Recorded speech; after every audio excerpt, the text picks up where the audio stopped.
dragged out this film, and I think that it's really, there's a lot that we can do with it.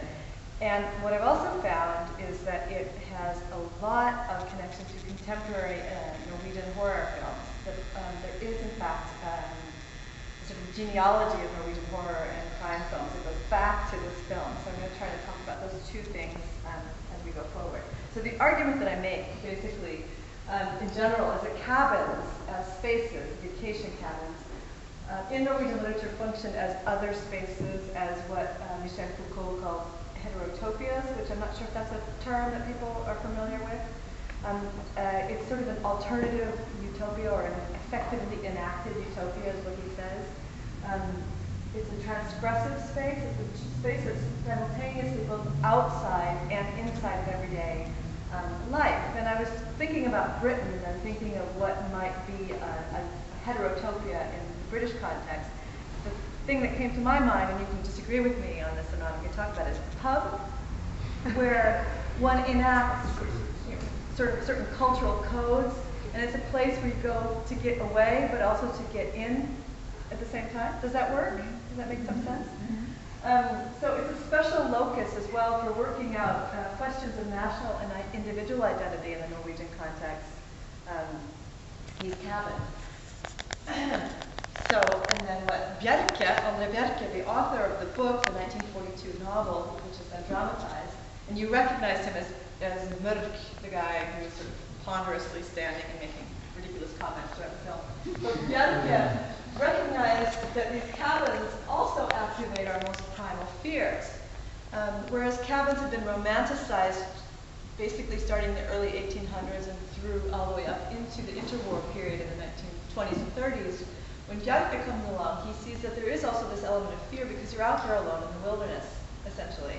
And so that's what he, I'll expand on that a little bit as we go forward, but that's sort of his innovation in cabins in literature and bringing them into the crime, the realm of crime fiction.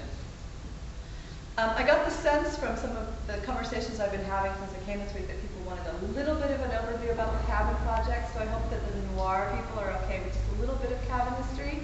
I'll try to do it really quickly. So there are two strands. There's two ideas that could intermingle here, and the one is a folklore strand, a folklore tradition, that these cabins out in the wilderness in Norway are connected to a very long tradition of an agrarian practice, of the way that people gathered resources from the wilderness. And there's a really, really rich and elaborate and well-documented folklore and also material culture connected to small cabins out in the wilderness that I'll talk about in more detail afterwards. But then there's also this sort of intellectual or philosophical tradition that we have from the age of the Enlightenment, where you have in Norwegian this ideal of nøysomhet, which translates as moderation, frugality. And Norway, during much of its history, was under Danish rule, so it was not an independent culture. It was very, very impoverished, and so there wasn't a lot of cultural institutions really up until the middle of the 1800s. And so Norway sort of comes up with this alternative in terms of trying to define themselves as a culture.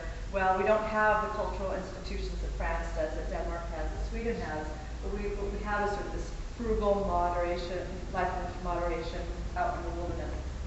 And that's also connected to this whole elaborate climate theory of cultural difference that's, coming from Harded and all these enlightened thinkers, that the environment, the physical environment, changes who you are, establishes, determines what an ethnic group is like. So the Norwegians are the way they are because of the mountains, and the Danes are a different way because it's flat, and the Brits are a different way because it's bucolic. So there's all these things quick, just try to race through this. There's a timeline that goes all the way back to at least the Iron Age. So from the Iron Age to the 1950s, there's something called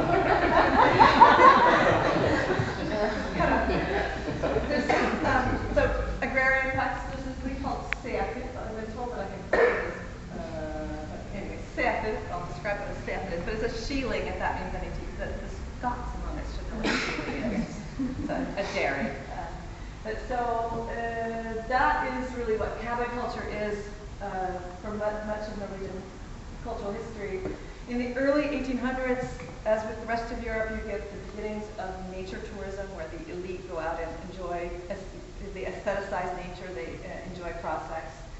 1868 is a banner year in Norway because it's the establishment of the Norwegian Tourist Association, with Henrik Ibsen, among others, as founding members.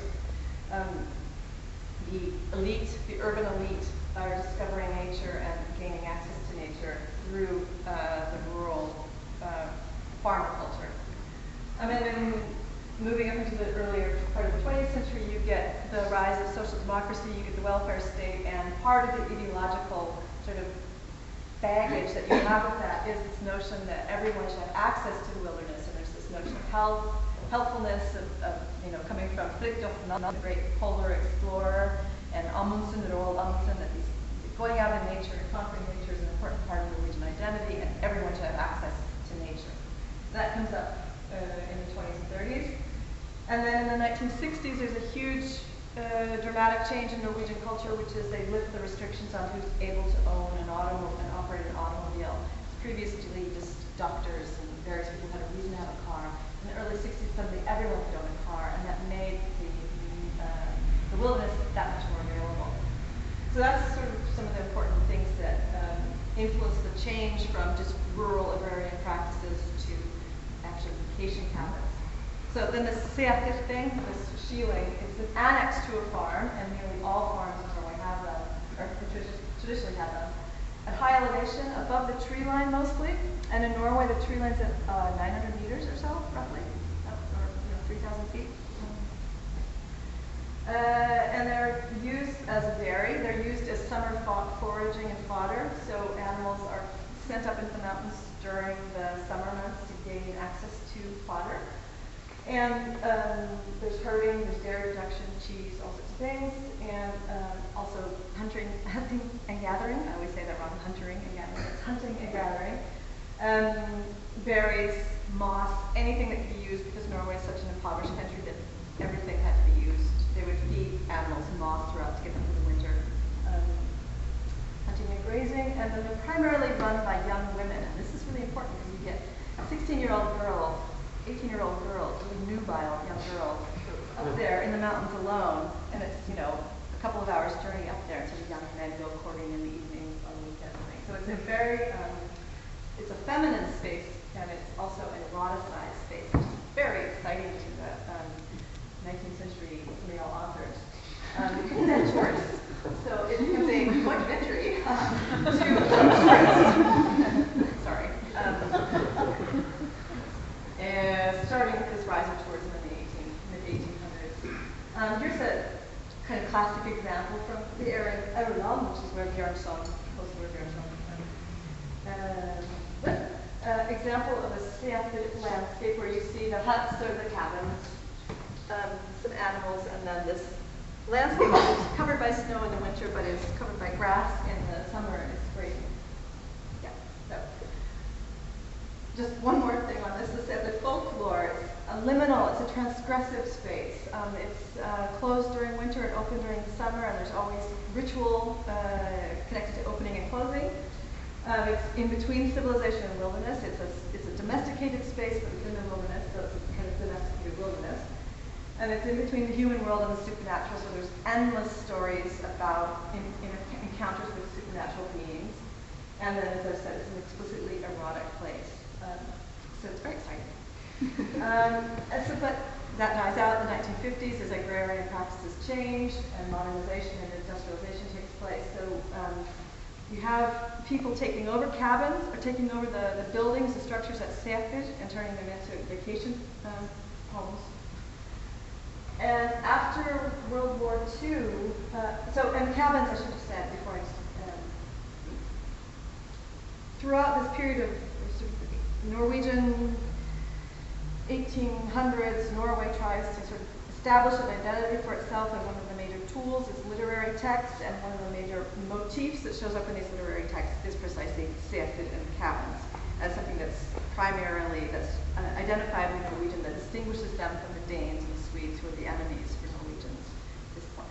Not enemies, but the other that are trying to establish themselves And that takes place all the way up through the 1920s and 30s, but after World War II, these cabins, which were so central in Norwegian literary culture, sort of disappear.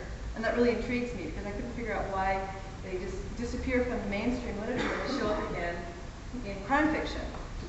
Largely due to Andre Bjerke, which is why we get to dødes, tjern, or the late the dead.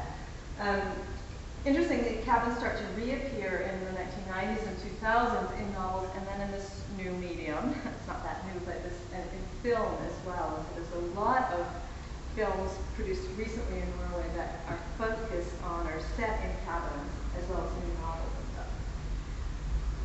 Here's a few of the ones that fit into the crime or horror genre. Hyttekultur, which is Head Over Water, which was remade in the States. It's a Hollywood film. Vildmark, which I'll talk a good amount about, and called Dark Woods in English, 2003. My theory is that Vildmark is basically an adaptation of Lake of the Dead. There's so many similarities between the two that it's a remake.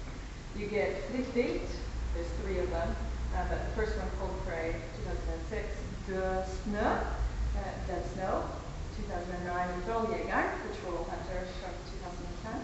Anybody's seen it? You've seen the Troll Hunter. I recommend them all, especially the Troll Hunter.